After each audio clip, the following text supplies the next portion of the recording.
You're listening to Your Rivers Are Wrong, the podcast.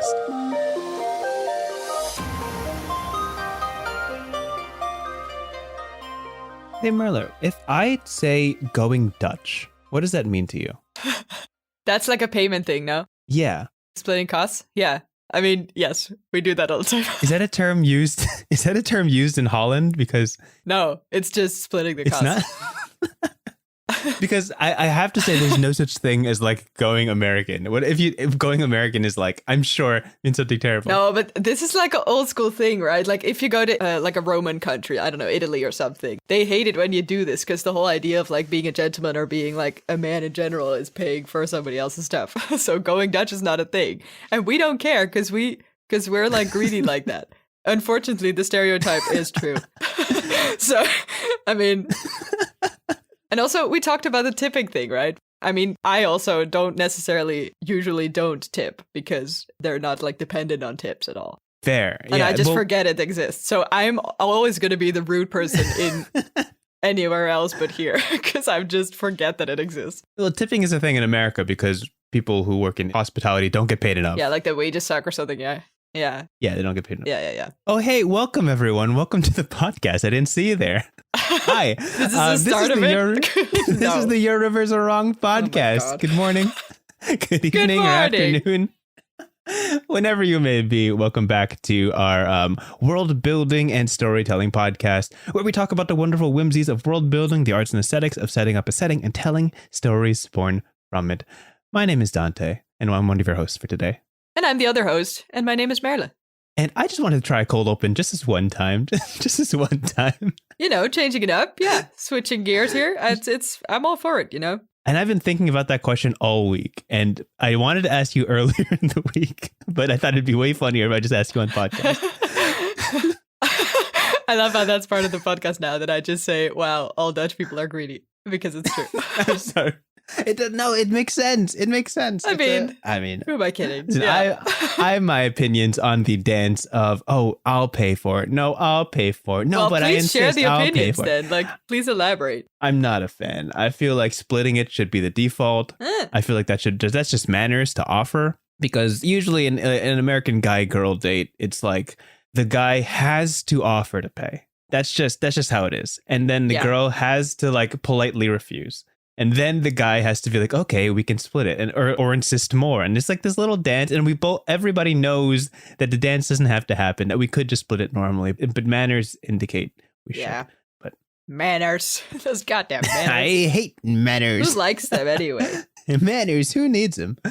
Anyway, let's get caught up on what the heck we've been up to this past week before we jump into what we usually deal with, which is a topic related to world building or storytelling brought to the table by one of us, the transatlantic table that we have because we live 6 hours apart. Mm-hmm. So we're talking across the ocean over our fancy tin cans and wire that we used to record this podcast, extending all the way across the full 6-8 hours. Amazing. We're so off the rails.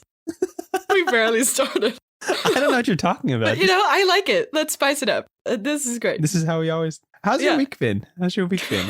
Despite what this might sound like, my week's been amazingly steady and like in a good rhythm, which is great. Wonderful. I slept early. I cooked well for myself, which is all like nice adult things to do for yourself. It's good self-care stuff. And also I'm cat sitting for my neighbor and good friend, and she has cats and like a large living room that I love and a TV that I can use. All of which I don't possess in my usual day-to-day life. So it's all great. The great things. Yeah. What more could you ask for? It's great for, you know, freelancing. It's great for just being in a kitchen that you don't have to share with other people. It's great. It's the good stuff. Good vibes all around. Oh, that's so good. How about you? I'm doing well. On a comment on that, the first meme ever made about our podcast was somebody on Twitter who I don't know if you know them. I don't know if you know them. I didn't recognize, I think. Got it. It's someone who comments that we don't sleep well or we have bad sleeping habits. And I'm like, I have no idea where you're coming from, what episode you just watched. Fake news. But clearly we say this too much. Yes. Clearly we say this too much. It's true. So here's me turning over the newest leaf. Hear me out. There will never be more fan art about our terrible sleeping tips, even though it's probably true. I'm improving, looking upward. This is a new beginning to me. Oh no. You don't know what we're like when we're well rested. Totally different people. Apparently much more chaotic. Huge tonal shift. Well, listen, I just woke up. A consequence of the time zones, as we talk about every episode. It's just barely 6 a.m. where I'm at. It's noon where Marilla's at. And that works out because, scheduling and stuff. This is the best time for both of us. Yep, somehow this works. Somehow it works. For my week, which was very exciting, my sister won lottery tickets to Broadway. She's big on entering the lotteries to get tickets to shows that have reserve a couple of seats on the side or in inconvenient spots to buy at a discount. So this is an American thing, right? I've heard of this from Hamilton, but I don't really know what the deal is or how it works. Do you just give your email address and enter a sort of pool? Yeah, exactly that. There's a website specifically for certain shows where they say they have 200 seats and 20 of them are not in the best spots. They'll put those up for lottery. You enter your name in at 10 a.m. and by 2 p.m. you'll know if you won or not. Oh. They'll just pick a name from the hat, basically. That's fun. And then you have 1 hour to be yes, I'm going. And then you get the tickets and you're going that night. So I love that. That's great. She's won a great number of Broadway tickets. She's won Hamilton, which is the prize ticket. Oh, that's cool. That's great. I mean, yeah. There's a point where she's like, should I try to enter this one again? I've already watched this one. It's just that's such a luxury problem. I hate that. I mean, good for her, but I hate it. But I got to watch the Broadway show 6, which was wonderful. It was so, so good. It was a pop reimagining of the 6 wives of King Henry. And it was so, so fun because they were all so, so talented. I think I saw a Tiny Desk performance about this. I think they were on Tiny Desk. And then I was like, wow, this is great. And I literally forgot about it. Yeah, there was so much energy. But yeah, that was my big thing for the week. Fun. Very nice. In these situations, we can't plan for these. So basically, my younger sister and I will be working on something and we'll just get a random text from my sister and be like, hey, I won tickets. Do you want to go? First one to say yes goes. 3, 2, 1, go. Yeah. So whoever's free, we say yes. Yeah. Pay a little bit for the ticket and we go. And it's very fun. It's a nice outing. That was my big highlight. Amazing. Oh, also, I have to say this because people in the TTRPG sphere will understand this. I got to live stream last night with Jay Dragon, who is one of the writers and creators of Yazeba's Bed and Breakfast, not new, I guess, because it released this year, a new TTRPG. And we were talking about where we learned, what the inspirations of our learnings of how to game design. And he very casually said, so yeah, a while ago I was talking to Brennan and figuring out what should I do about this game. And I'm like, oh, just casually name drop the Brennan Lee Mulligan as just wild. Brennan. Yeah, no big deal. I'm sorry. I didn't realize I was in the presence of a celebrity. On the other side. Yeah, for sure. Yeah, I fully dissociated. I'm like, I can't believe you can do that. Yeah. But apparently they know each other through the camps that they've went to, through LARPing and improv and all that. And it's wonderful. So did you secure a Brennan Lee Mulligan interview? This is where this is leading, obviously, no? Put in a good word. Who knows? One day. Not today, not tomorrow, isn't this a thing where you can reach anyone in 6 steps? This is one step. Oh, dude. The 6 degrees. There's so much potential here. 6 degrees of separation. Yeah. Yeah. I'll work on it. I'll get there. This is the long-term goal. Listen, I got of the 99 TTRPGs I've pledged myself to cover, I'm on 13. So I have 86 more tries. You got some time. Yeah, that's true. This is a long-term plan. I can visualize this. Yeah, I see the vision. Anyway, anything else before we jump into this episode? Nope. Okay, wonderful. This was going to very loosely, tangentially tie into I was going to make Going Dutch a whole thing that leads into the topic, but it doesn't work. It doesn't really work. So I'm just going to go into the topic and we'll go for it. I can't believe that part was planned. You don't. Because that was I planned it chaos. 5 days ago and I've been holding on to it for 5 days trying to do the exact that's dedication. I'll behind give you the scenes. This is not a spontaneous podcast. Every word is planned. Let it be known. I don't improvise anything. Nope. You heard it here first. This is the most practical way to do podcasts, to make sure every single word is outlined and drafted and rewritten and revised. That's the most efficient and fast way. Yes. Professionals work. Obviously. Anyway, this is the topic for today. Again, I bring the topic to the table. Marla doesn't know what it is. I have my notes on it. She's going off the cuff. This is just kind of how it works, and we alter it every episode. So today, we're going to talk about something that we kind of touched on in a couple episodes. You have seen the episode Villains. You've seen the episode Lancers. Seen. Today we're going to talk. Today we're going to talk about foils. We're going to talk about foils between characters. What is a foil? How to utilize a foil, and perhaps how to play a foil. You're familiar with this term, I'm sure. What does this word mean to you before I jump into this? I feel like it's either that I'm not a native English person or that I just have a very vague, confusing understanding of this word, but I don't really know what it means. It's either something like beef between characters, or it's just like a relationship. I'm not sure if I'm in the right corner here. Those could both be, those are both aspects of foils, which is wonderful. Okay, so please elaborate on this. So a foil, if I'm understanding the origins of this word correctly, a foil is quite literally like aluminum foil or some sort of metal that you put on the side or under a diamond or gemstone to accent or highlight the beauty or the form of the gemstone itself. So its goal is to make the gem look better or shine brighter. In literature, a foil is something put in direct contrast to a character to make that character's traits more vivid.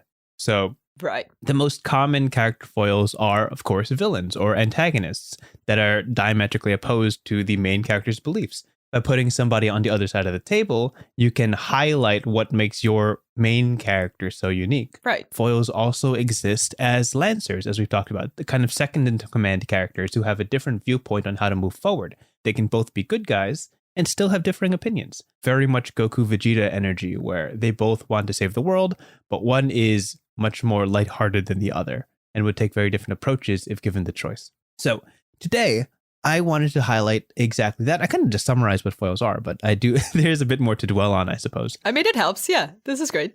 Specifically, I want to talk about today what it takes to be a foil or play a foil, and how can you do that in a more active sense rather than in a novel type, already written down, already predetermined sense. The active activity of adding contrast to character dynamics, I guess, would be the full title of this episode. Yes. If it wasn't so long, like that's not nearly as catchy as just putting up foil and like leaving it. There's an aesthetic art. There's an art to making titles for these things. And sometimes you got to summarize it in one word and sometimes more words sound better. Of course. Yes. Which is actually really interesting. I'm just going to talk about this for like 30 seconds. Yeah, I was going to say, make it an episode. The podcast episode titles are different on Spotify and our streaming platforms than on YouTube, because YouTube doesn't like single word titles because they're just not interesting. There's a very heavy focus on making titles like clickbait or something clickable. So if you have a podcast episode, which is much more direct, it's like villains. We could sometimes our episodes are just number villains and something else. But on YouTube, the video is probably titled some sort of how to make your evil people even worse, For sure. Yeah. Something like that. It's basically a sentence, Some sort of energy. Preferably without punctuation, and you're good. Yeah. Podcast titles do very badly on YouTube. Anyway, total tangent. Coming back. This came to mind very specifically because we just recently concluded a game where we each played one character in a 2-character story. And a number of the prompts that we had to address in this game that would help define how our characters move forward or how we address the world, a lot of them made sure to put us on opposite sides of the table, or made sure to say that, hey, you're going to make a decision and this is going to disagree with someone. How does this play out? And one of the biggest catalysts to character growth is making sure there's something to stand against, making sure that there is something to put in the backdrop of you that highlights what you are in opposition to that, if that makes any sense. A lot of characters, when put into a white room, will use their backstory, a backstory that highlights the person they used to be, what they've gone through, and that allows their current self, their current personality and decisions and ideals to shine through. But there's a very interesting way of framing 2 characters against each other as they're both dynamic forces and changing forces, and giving them the opportunity to influence each other. That makes that dynamic so interesting, and is what makes foil such a good literary tool, because it puts their unique ideals against each other in a way that allows both of them to shine. So is this term specifically like a person, or can it also be just, context or a building or, I don't know, a language? Of course, it could be any of those things. Okay, yeah, so it's not specifically For characters. in the world of characters, I guess. Okay. Yeah. Foils are often used just for architecture. You have a really small, dingy building next to a new, shining building. That's a foil. Yeah, right. But most often it's used for characters and such. As an example, and I guess I'll ask you for examples of characters you feel are proper foils. The thing that comes to mind most notably is Batman and Superman. Batman and Superman are not enemies, but they're not the closest of friends, so to speak. They're just like coworkers in many aspects.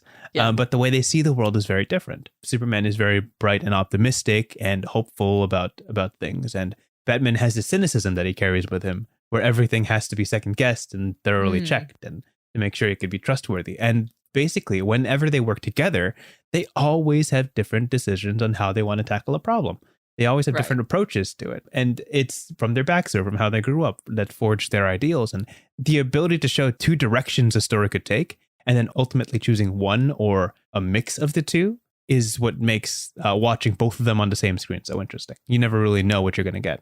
Whereas if you have Superman and Superman 2, which is like exactly the same person, that's not nearly as interesting. He's like, let's go beat this bad guy. Sure. How do you want to do it? Oh, fly in and beat them up? Yeah, sure. That's what I was thinking. Yeah.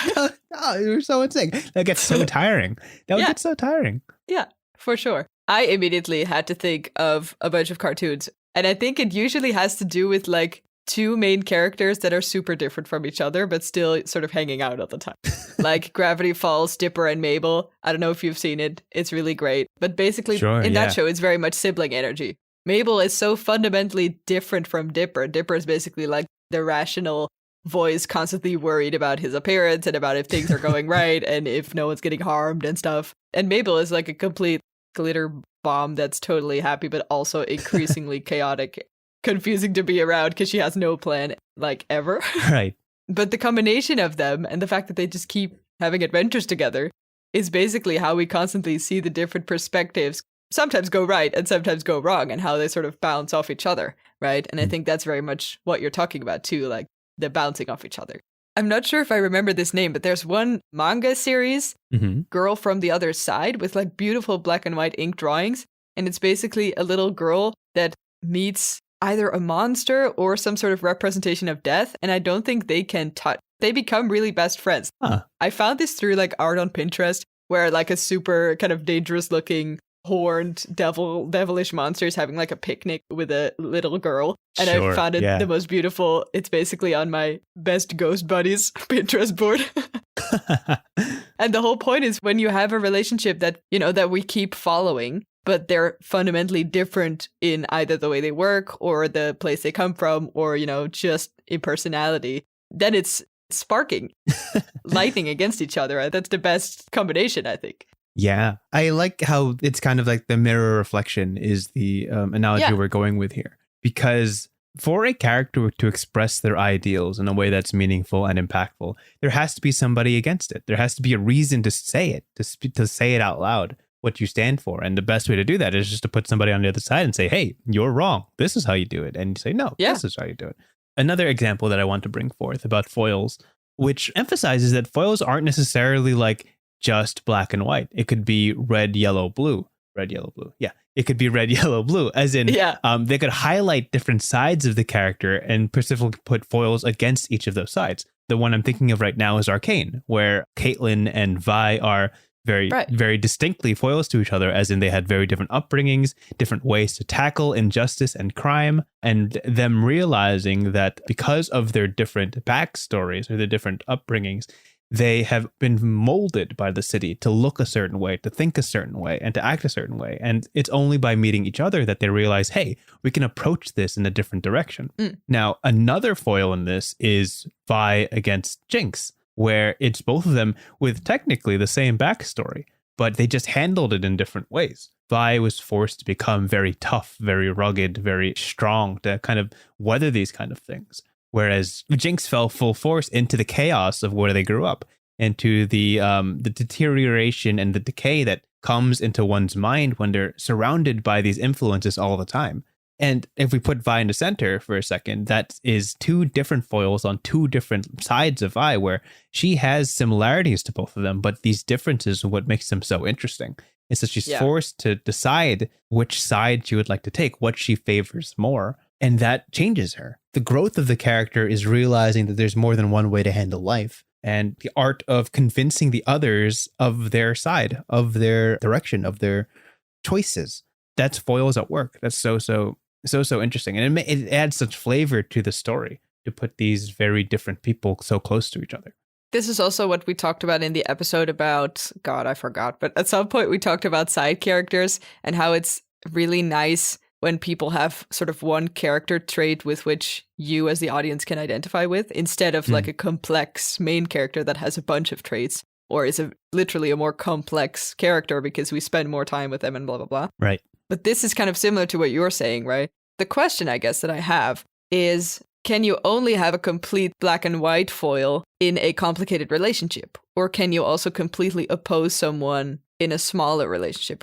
Because you're talking about villains or antagonists or, other main characters like a sibling that's also constantly there. Do you need this amount of time to completely oppose someone? Or can you also do that in other ways? I mean, the whole point of a cast of characters, like a party, so to speak, of a 5-man crew, where they all have their unique talents and dispositions. The whole point is that you can shine the light at so many different angles. Like in the same way that the aluminum foil allows light to bounce into the diamond in a different direction.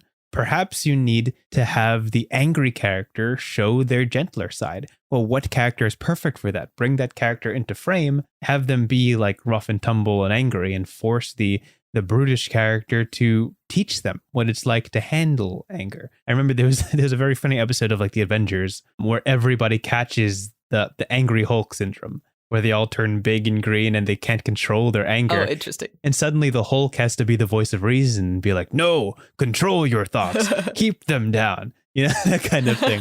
Love that. That's great. If you think of like a cast like the Teen Titans, Robin learned something different from every character in that room. And each of those characters is necessary to teach him a certain lesson.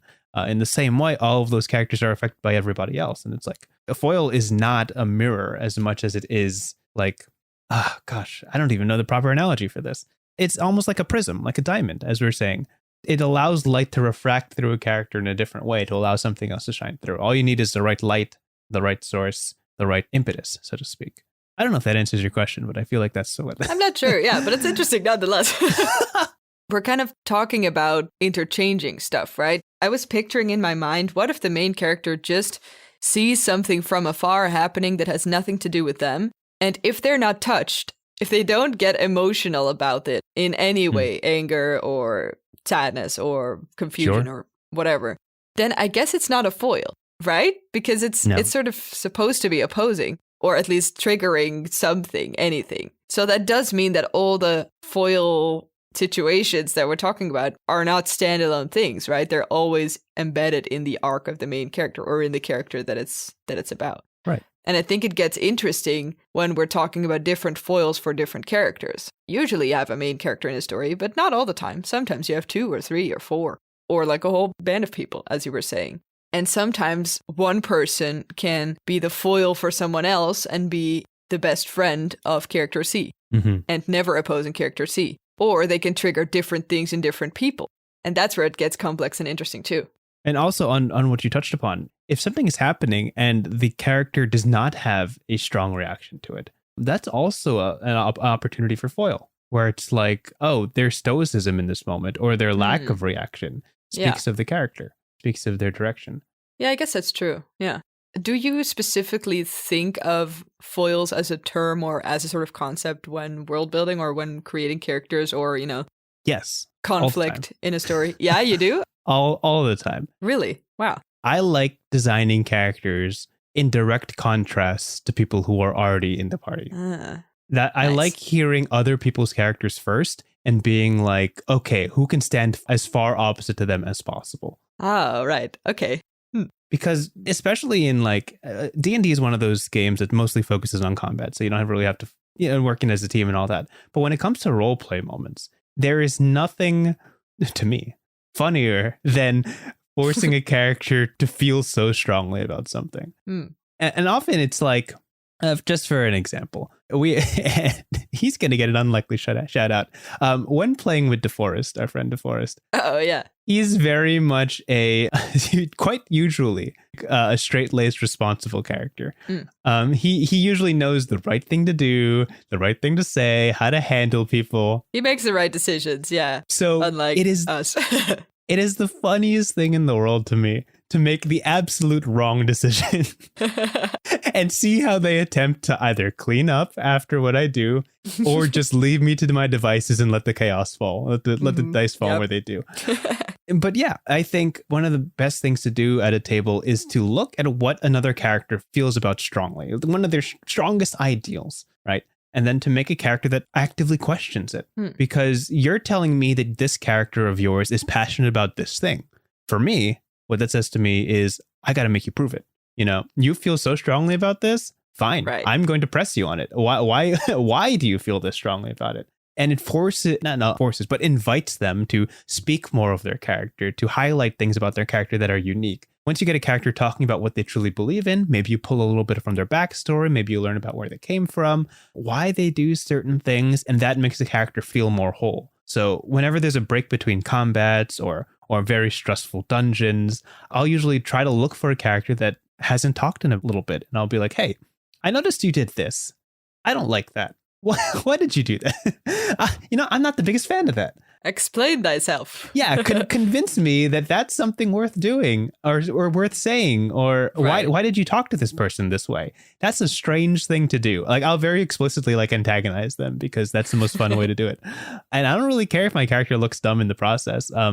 Playing low charisma or low wisdom characters is the best way for me to seem dumb walking into a conversation when behind the screen, it's just a way to invite your character to start talking.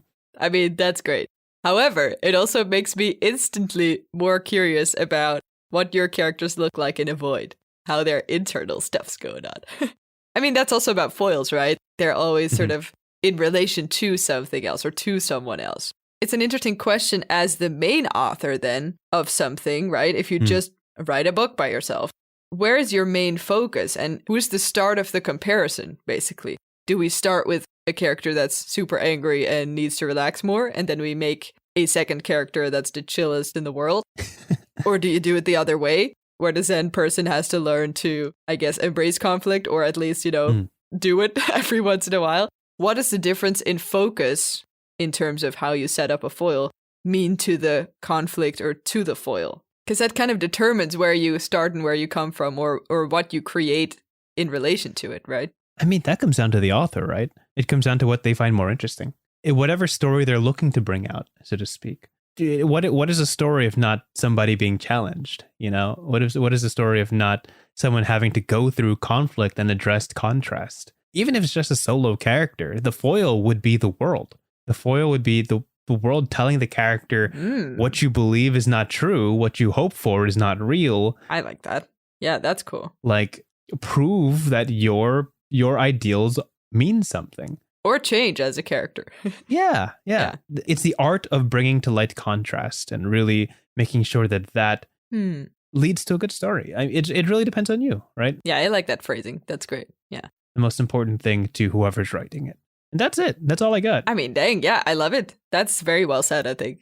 I like how we kind of end up at the core of this, right? Where storytelling is just about contrast and conflict. And that's basically what this whole topic is secretly about anyway. Yeah. It's great. Yeah, absolutely. And it's if you want to hear more, we literally have at least 3 episodes on very similar topics to this. For sure. Yeah. The Villains and Lancers would be my original. This is coming back in all sorts of stuff. Yeah. Amazing. I love it. Okay. And with that, we're going to jump to our prompt. Okay. Here's what I got for you. Again, this is the prompt section. Today, I'm going to toss out a prompt. Mela's going to answer it. She has not heard this prompt yet, so it'll be entirely improvised. And this is going to be pretty darn simple. Okay. And when I say simple, that means as complicated as you'd like it to be. Okay, yeah. Describe for me a villain whose foil is another villain. Oh, okay. Which I guess implies 3 characters, right? Well, yeah. Well, I mean, a villain can be the main character. This is true. If you want it to be. The beef can be the main character. The beef. I mean, okay. Let me think. This could be anything. What vibes am I am I going to do here? Yeah, what are you in the mood for? Okay. I like this to be a little bit complex because I think it needs it for the ethics to work out here. I would say there's a rather big city somewhere, quite remote in terms of the area. There's a beautiful, lush, vegetation around. It's a very unique climate, very rare species as well. There's a bunch of people that are just living here just for research purposes. And it's doing pretty well. Like, it started out as a small village under the leadership of, give me a good leader name. Just gonna pull Commodores something. Drumgool. Drumgool under the leadership of this Commodore. This is a hard name, man. Drumgool? Sorry. That's a lot of... okay. Let's switch it. Let's make it like Murdoch or something. Make it Murdoch. How's that? Murdoch? Okay, cool, sure. Under the very successful Blood, Sweat, and Tears leadership of Commodore Murdoch, this city research center has been thriving. This Commodore came from far. A lot of their work was convincing other people that this place was worth it, that they were supposed to be building stuff here, that they were supposed to develop and research this area because of its unique properties, etc., etc., etc. And that took years of hard work, of, hiring people, of trying to get everything there for development and for growth. And eventually, after many years, it did succeed. It starts subtle, but at some point, we kind of see a camera zoom in on one of their end of the day tables full of sketches, paperwork. There's a bunch of interesting looking photographs on one side. And we see them looking into a microscope and seeing a strange sort of black something moving under their lens. And they look a bit startled and confused about what this is. And as we overhear him talking with their colleague, would you mind looking at this for a second? Because I thought it was supposed to be lifeless. It seems to grow and die quicker than usually. It's almost, it's almost like a virus of sorts. It's very unclear. Before we know it, some time passes and we really see the research facility having a emergency meeting because somehow something has been discovered that was not supposed to be there. This is a sort of liquid, a sort of creature. It's very unclear as well, which is scary for people that usually like understanding things. The news reaches the Commodore's ears as well. In the research document that has been handed to him, he sees and notices that the creatures that this is living in or that this is existing in are one of the most extinct in the area. If he wants to contain this, which is basically what has to happen at some point because it looks like it's growing or spreading very quickly without them knowing what it is, this might have a super intense effect on the people in the city. Of course, yeah. I'm not really sure where I'm going. Okay, I would say This is gonna be super intense. Yeah, how long have I been talking? I'm gonna say we're time skipping a little bit here. I think I'm just gonna describe this as if it's the back of a book. This is the shitty summary of the actual interesting story. Fantastic. Eventually, this conflict grows stronger and stronger. All sorts of people have opinions on this, both people from the research facility, nature activists, anything related. We keep seeing sort of shots or little scenes of this black matter or mass growing and spreading and combining things together. One little bunny in a forest nearby, we see it lose color and become a black mass itself. Another tree losing a lot of sap from it or water from the leaves, it starts trickling, and this sort of starts growing into an ever-growing creature or organism that's slowly sort of accumulating on the edge of the forest. I guess the final scene before either a big battle or something else, where the Commodore has to decide, am I antagonizing this? Am I trying to kill this no matter what? Or am I trying to understand it? We realize that this storyline is basically about... I'm here for it. I'm here for it. I'm here for it. Okay. This is a really big back cover. This is the worst I've ever done. Oh my god. I was trying to go for the sort of Mononoke vibe where it's okay, on the one hand, this Commodore is super successful at being good at their job. And on the other hand, if it wants to destroy it, it's basically going to destroy nature and everything that it stands for, which is, understanding research. But you can't do that if you're just going to kill that stuff before it reaches your city, whatever that means. I just love this story to be like a story with many stakes and perspectives. I love it. Where no path is the right path. All right. That's kind of what I was going for, and it's not happening. So that's why I'm explaining it to you. If I saw this on the back cover of a book, and I'm imagining like size 6 font, just 0 margins. Just yeah, you need like a minute to read this. Yeah. Just looking this at is the like back one of of the those heavy books that are like trying to be like become classics and not really becoming one because no one like finishes the first 5 chapters. That's definitely what this is. There's something uniquely novel about the back cover. Oh my God. Just explaining the whole plot. I started out great, but I got so lost. It was good. It was so good. So as we said at the beginning, we're totally scripting everything that we're saying in this podcast. Obviously, yes, every second is planned. For sure. Sure. Yeah. What is this? The 40-something mark? Yeah, I think right around here. It says Marilla breaks down and does. Yeah. I mean, sometimes you just don't end up where you want to end up, and it gets complicated as you keep talking. Oh, gosh. And it happens today. And that's storytelling. Well, thank you so much for that. Thank you so much for that.